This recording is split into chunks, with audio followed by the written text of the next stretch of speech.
Hello and welcome to today's What's in the Workshop. So, as you can see, the donut defender is in the garage, up on the ramp, and it's time to start stripping. So things are a little bit snug in here. In order to be able to get the Mini in, I've had to put the defender up in the air, which then means when I'm down in the pit, it's just a little bit high to reach. That's okay, I can deal with that. I can stand on a box. Feels a bit odd being in the pit on the ramp and then having to stand on a box to reach the car. Kind of defeats the... Anyway, but I think I'm going to start in here. I just started taking off a few of the transmission tunnel bolts.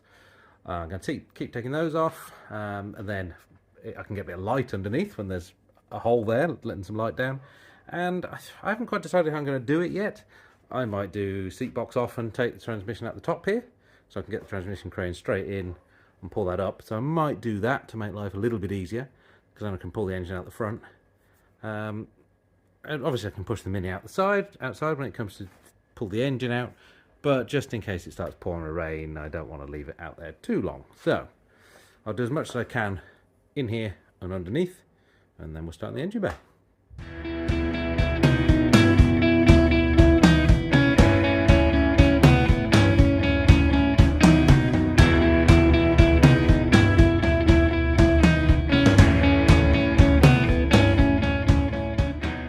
Always one stubborn one, isn't there? All the others came out, not easily. Some were mole grips, some were heat, some were hammer and punch. I couldn't get the impact screwdriver to undo any, but that one I think I'm going to have to drill out. Bear with me, I'll just drill that out and then we'll see what we can see. Well, there we are. There's the gearbox. Next, I need to take this one off. I think I probably need to take the floor pans out to get that off, but I do actually need this because I'm missing that part. So regardless of how we're going to drop the engine and gearbox, that's got to come off either way. So yeah, that's next on the hit list. Right, did manage to get it out without taking the floors out. Okay, I know, I'm an animal. I did just bend this one up a bit. Not enough you couldn't just spring it back. But it's rotten on the edges anyway, so no big deal. But I thought rather than trying to fight undoing all of these, yeah. So that's out, so I can see all the bell housing belts now. So I've got to choose at this point whether we carry on and take the seat box out, or whether I just undo the bell housing bolts and pull the engine off from there. So I've got to do a bit of thinking and see which way we go from here. Right, bit of progress. Got the rad pack out, we started undoing all the things in here, got the bonnet off. Have decided we're going to pull the engine out and leave the transfer box and gearbox in situ, and then we'll work on that one later. I've got an assistant today, so I should get this done pretty quickly. And when I say an assistant, I mean I'm drinking tea and watching. Okay, we got everything disconnected, we think. Got the engine crane in, so now we'll see if we can get it out.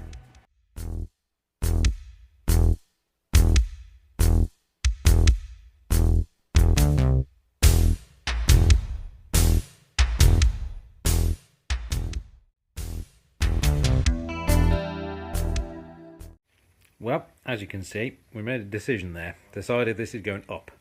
It's just so much easier. I haven't got a transmission jack. It just, yeah. So, seat box out. It's obviously revealed more of the rot.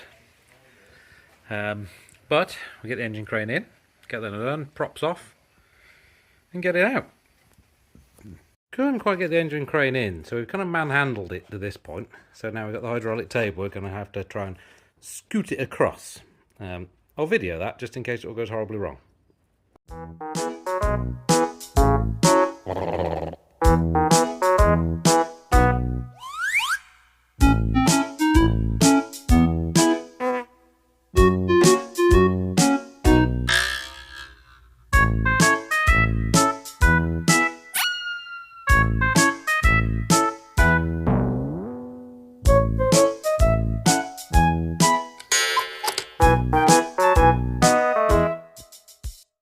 Well, that's all pretty empty in there, isn't it?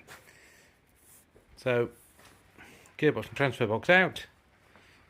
They're set up on the table now, next to the other gearbox.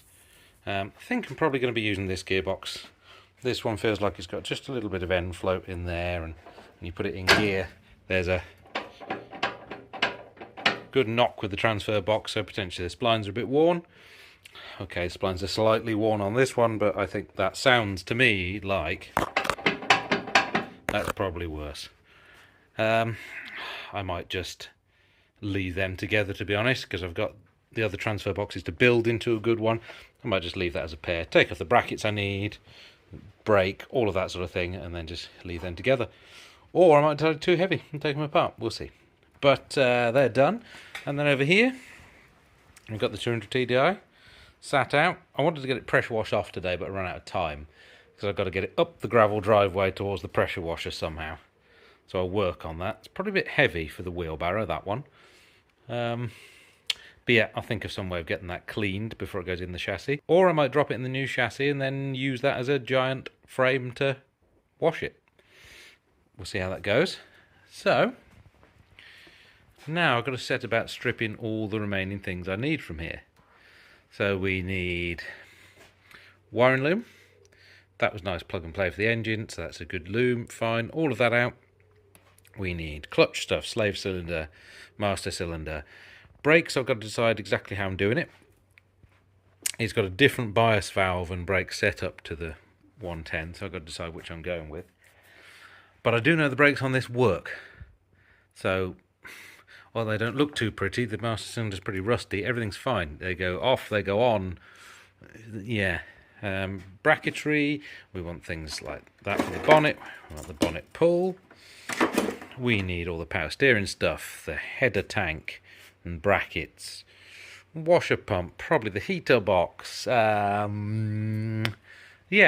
basically everything on this bulkhead. And this steering box looks like it's been rebuilt, potentially. It's got that kind of fresh satin black paint look about it. And you can see this has been adjusted before, so I think potentially that might be a better one to go with. So we might take that steering box off, complete with pipe work, and then bolt that straight on the new chassis.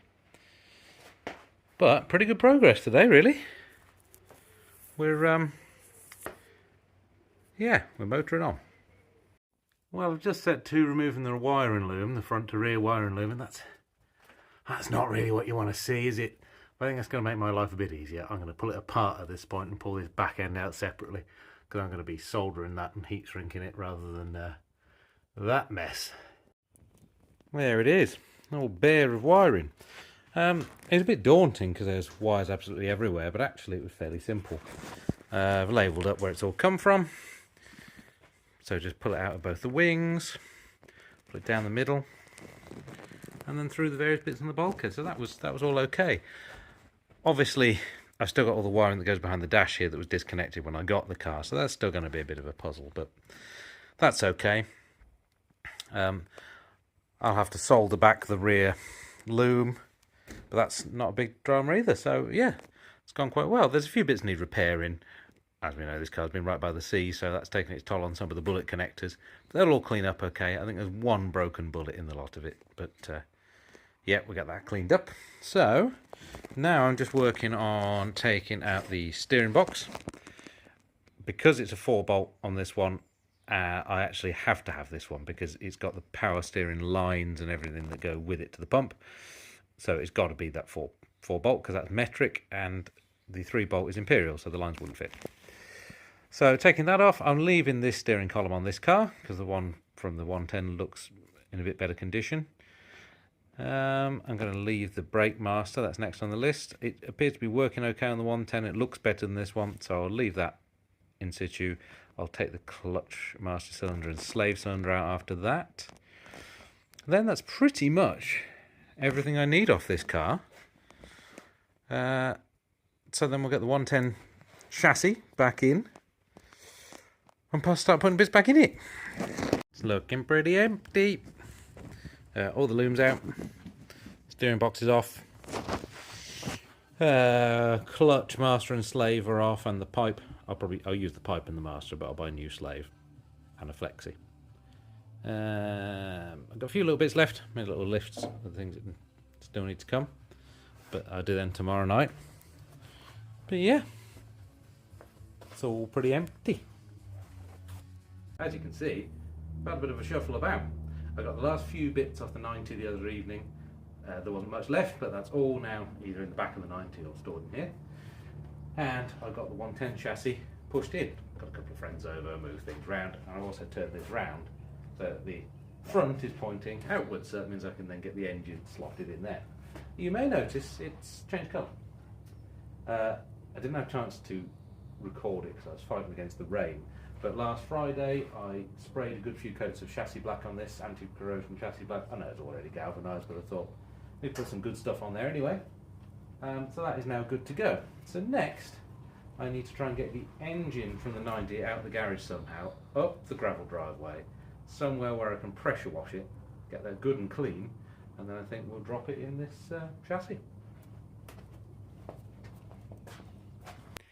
Got it all pressure washed off. I decided not to video it because it took ages and you couldn't really see any difference. But it is looking much better. It was really covered in thick oil down the bottom, and now that's all cleaned up. And so I won't get absolutely covered in oily mess, which would be nice. Yeah, so let's stick it in that chassis.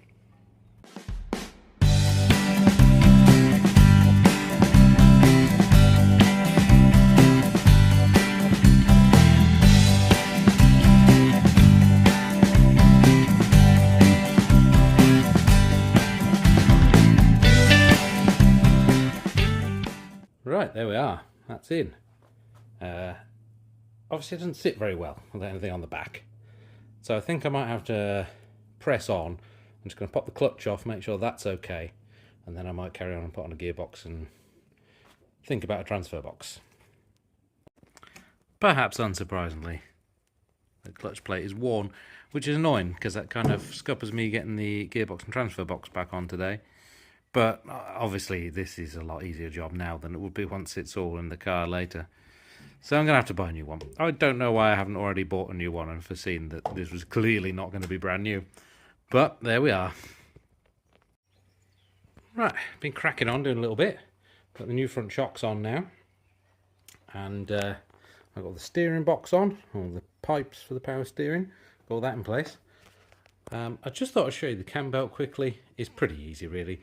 You unbolt everything on that front cover basically, water pump, all the bolts around there, and pull the pulley off with a special tool that comes with the timing belt kit, which are cheap off Amazon.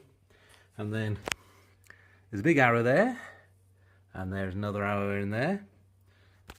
Arrow points to the little dot on that one. Doesn't matter really what this one does, because this one you put in the locking pin in for the pump.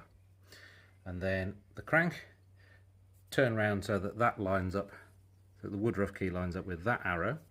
But then you've got a little locking pin, whichever appropriate one fits, that comes with the kit, and that goes up from underneath, screws in the wading plug hole, and goes into that little slot in the flywheel there. It's spring loaded, so it sticks up into that slot. And then that is it, that's locked, good to go. So I can now slacken off the cam belt tensioner, take the belt off, easy as that. Unfortunately, it does look like I've got a little bit more work to do there, because there's oil down there. So I'm guessing that front crank seal must be leaking. So the front pulley put up a fight to come off. As you can see, the crank nose is pretty rusty, so that's not going to be fun to get off, but I'm going to have to get that pulled off and put a new seal in there. Sure, that ought to be fine. Would you believe it's actually working? Lots of heat on that pulley. I have to keep the heat on it, so I've got to stop videoing, but it is actually coming with these tiny M5 studs I've made up on a puller. Whew. Well, I got lucky with that. I couldn't have got anything behind it at all, so it had to be pulled out by those three M5 holes. Obviously I had to get really hot, as you can see, but it's off. New clutch arrived today. I've just fitted that, so the time has come where we need to take this transfer box off the gearbox and see just what that spline wears like.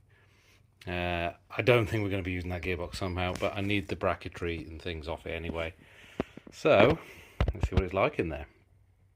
I think this transfer box should now be ready to come off. see if it wants to play the game. Yep, that's coming.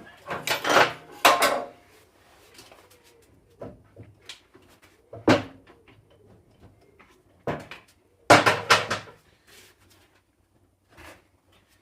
could do with, it's still kind of, the weight of it is sat on the transfer box still because I can't tip it, but it's coming.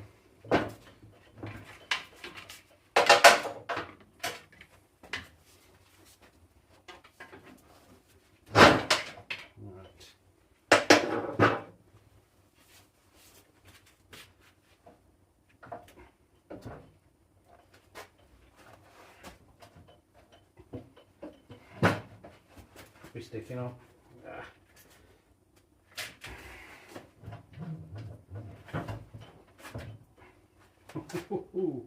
Yep.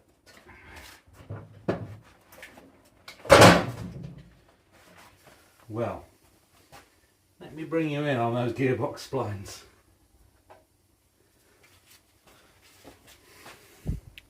So I don't think we're going to be using this gearbox. See if I can clean it up a bit here. You can see. So, the spline should be from that side to that side, but as you can see, the only spline that's left is that tiny little bit on top there. The rest of it is all worn away. That did not have a lot of time left to live. Well, you can probably see behind me, last night I managed to get the gearbox in. That's good for a couple of reasons. One, the engine is no longer suspended with a ratchet strap, and two, it means I welded the engine mount in the right place because it lines up with the transmission mount back here. So obviously there's one more thing that's needed before the powertrain is done, and that's the transfer box. I've been umming and ahhing what ratio to go for. I've worked out that if I get a 1.2 ratio box built up, that will give me pretty much the perfect ratios I'm looking for. So my Discovery, I'm quite happy with how that sits cruising, but it's a bit difficult when you pull in a heavy load. It's not so good pulling away if you're towing. The LT77 box is a little bit lower ratio than the R380, so that would bring my cruising RPM up a bit, or speeds down, but it's got bigger tyres than a Discovery, so it brings it back a little closer. So if I go for the same ratio as a Discovery transfer box, which is 1.2, that should be pretty good, but it doesn't help my pulling away. However, this gearbox I've got is a military spec LT77, which has a lower first and second gear for towing. So all in all, that should end up pretty perfect. The only trouble is I've currently got bits for a 1.4 ratio and a 1.6 ratio transfer box, so I've got to wait till I can find a 1.2. Somebody has got one, which has been propping up a fence in their garden for about 10 years and is covered in moss. Perfect. So I'll have that off them, I'll take it apart. Hopefully I can use the ratios from that with the good bits from other transfer boxes and build a nice box with the cross drill gear to stop the spline wear, which we've seen in the other boxes. So I think for now we've got about as far as we can with this. It's pouring with rain, so I can't really work at the front of the car because I have to push other things outside and they'd get all wet. Plus I haven't received the seals yet to do the cam belt anyway. So I think for now, thanks for watching. Hope you've enjoyed this, and I'll have another video out soon.